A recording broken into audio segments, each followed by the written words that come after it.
Iya, pemirsa, penyakit pneumonia misterius yang sedang mewabah di Tiongkok ini memang sedang hangat dibicarakan oleh publik. Pasalnya, penyakit yang merupakan peradangan paru-paru ini, pemirsa, didominasi menyerang anak-anak secara meningkat signifikan beberapa hari terakhir, sehingga tentunya ini menimbulkan kekhawatiran bagi masyarakat.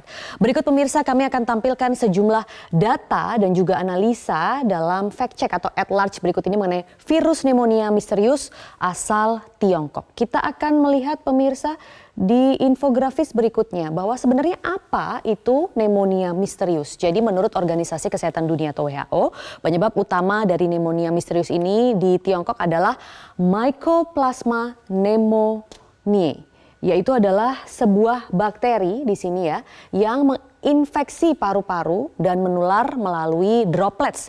Sehingga memang ini menjadi penyakit walking pneumonia atau yang biasa disebut memang di sana ya istilahnya dengan pneumonia berjalan atau walking pneumonia. Kemudian pemirsa, kita akan melihat di infografis berikutnya bahwa apa sebenarnya gejala dari pneumonia misterius ini. Gejala yang biasanya dikeluhkan oleh pasien yang terserang Mycoplasma pneumonia ini termasuk demam tinggi dan juga radang paru-paru atau sakit tenggorokan. Tetapi sebenarnya awalnya itu tidak disertai dengan batuk ya. Jadi hanya ada semacam flu, kelelahan atau lemas. Jika ada batuk sebenarnya biasanya batuknya ini akan lama hingga berbulan-bulan, bisa berminggu-minggu atau berbulan-bulan. Jadi batuknya ini nanti kalau ada berkepanjangan. Bahkan beberapa anak-anak pemirsa ini tidak menunjukkan gejala. Mereka hanya mengalami suhu tinggi dan banyak yang mengembangkan bintil begitu ya di paru-parunya. Kemudian ada juga gejala lain dari pneumonia misterius ini, yaitu bisa sakit kepala, kemudian disertai dengan badan yang juga menggigil begitu ya, seperti nyeri tulang, nyeri badan. Kemudian juga ada penurunan nafsu makan di sini pemirsa, nyeri dada atau tulang rusuk begitu ya. Dan juga dalam kasus yang parah bahkan bisa terjadi ini sesak napas. Nah, kemudian bagaimana sebenarnya penyebaran dari virus Mycoplasma pneumonia ini? Jadi pertama kali negara penyebaran virus ini ditemukan di Tiongkok atau di China bagian utara, di Tiongkok bagian utara, dan itu awalnya masuk di tanggal 21 November 2023 lewat jaringan pemantau penyakit menular PROMET yang merangkum beberapa laporan dari media di Tiongkok terkait adanya penemuan pneumonia misterius yang disebut dengan pneumonia yang tidak terdiagnosis yang banyak menyerang anak-anak khususnya di Tiongkok ya, di Tiongkok bagian utara. Hal ini lantas menimbulkan kekhawatiran dari WHO mengenai potensi pandemi baru.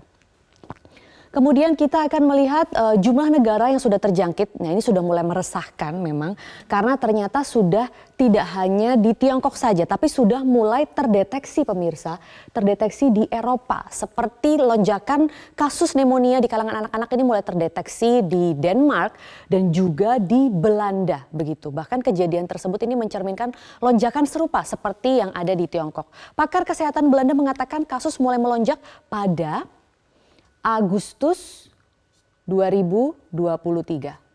Ya, jadi pada mulai Agustus di Belanda ini sudah ada lonjakan kasus Mycoplasma pneumonia ini. Nah, lantas kita akan melihat pemirsa bagaimana sebenarnya penyebarannya di Indonesia. Beruntung sampai saat ini pemirsa memang belum ada ya penyebaran Mycoplasma pneumonia yang ada di Indonesia. Belum terkonfirmasi sampai saat ini, semoga bisa terus dijaga. Baik pemirsa, memang meski mulai meresahkan, Menteri Kesehatan Republik Indonesia Budi Gunadi Sadikin ini memastikan adanya infeksi Mycoplasma pneumonia ini dinilai tidak mengkhawatirkan. Ada penularan infeksi pada anak-anak di Tiongkok, tapi bakteri itu bukan patogen baru ya seperti SARS-CoV-2 atau COVID, sehingga tidak ada travel ban memang di sini ataupun karantina sesuai dengan rekomendasi dari WHO.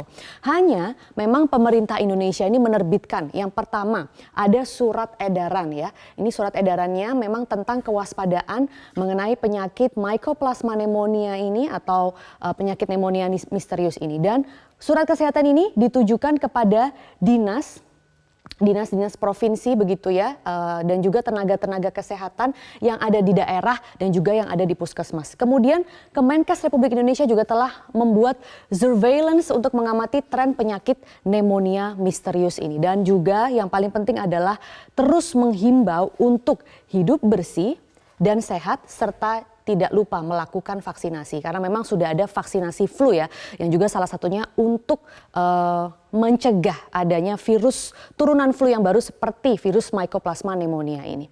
Nah, pemirsa, tentunya pandemi COVID-19 yang menyandera kita selama 3 tahun yang lalu ini masih meninggalkan rasa trauma dan semoga tidak ada lagi pandemi yang menghantui. Demikian pemirsa analisa dalam Fact Check Metro Siang kali ini. Jelajahi cara baru mendapatkan informasi. Download Metro TV Extend sekarang.